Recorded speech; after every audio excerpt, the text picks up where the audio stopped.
Parkinson disease. First, we see the definition.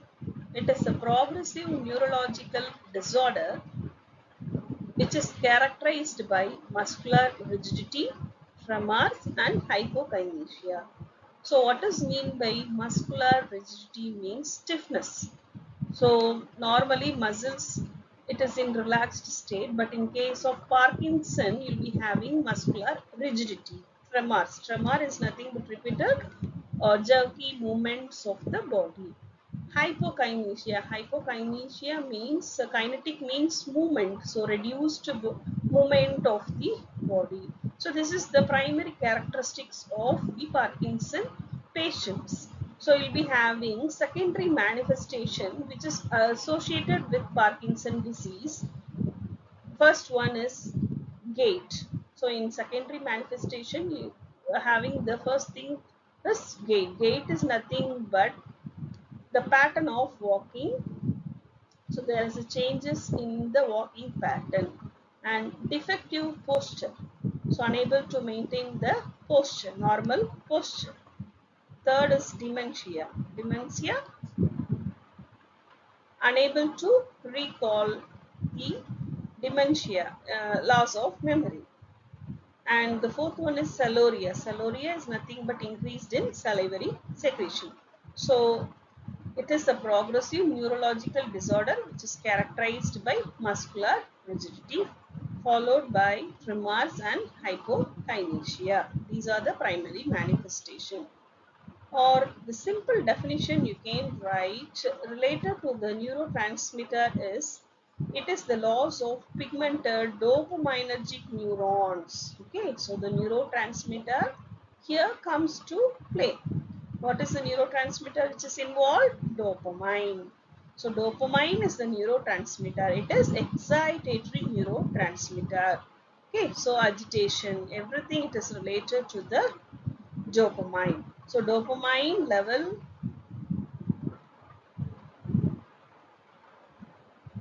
it is getting depleted in the substantia nigra. Same characteristics, primary characteristic which is muscular rigidity, tremors and hypokinesia. Mechanism of action of anti-Parkinson drugs. So before going to the mechanism, first we will see about the dopaminergic neurohumoral transmission. So tyrosine. Tyrosine is the precursor of the dopamine. So active reuptake into the presynaptic nerve. So this is the presynaptic nerve or the neuron. Okay, so in the substantia nigra, it is this process is occurring. So tyrosine it enters into the nerves and it is converted to dopa. Then this dopa is converted into dopamine by dopa decarboxylase enzyme, and this is the neurotransmitter dopamine which is synthesized. Once it is synthesized, it is getting stored in the synaptic vesicles. So SV is nothing but synaptic vesicles. It is stored. Okay. So action potential generation, neurotransmitter, that is synthesis, storage and the release of neurotransmitter. So third step is the release of neurotransmitter.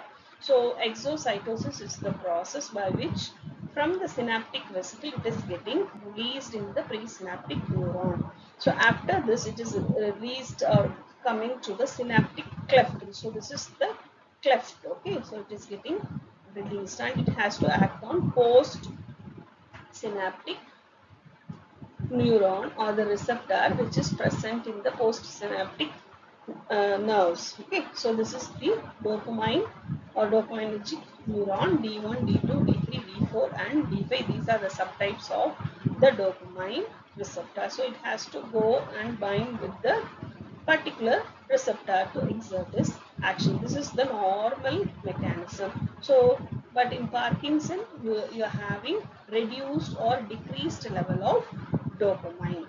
So, this is the coming to the drugs exact mechanism. So, when we are giving the levodopa alone, okay. So first, think about when you are giving levodopa alone. It is getting metabolized by dopa decarboxylase, same metabolizing enzyme. So peripherally, it is converted into the dopamine, dopamine, and it is producing undesirable ADR side effects. And it is producing undesirable side effects or unwanted adverse drug reaction like nausea, vomiting when you are giving this drug alone. But normally, or the common prescription you will be having or the current dosage for Parkinson patient is combination therapy, or it is given always in combination, levodopa and carbidopa. So this combination is prescribed. Okay.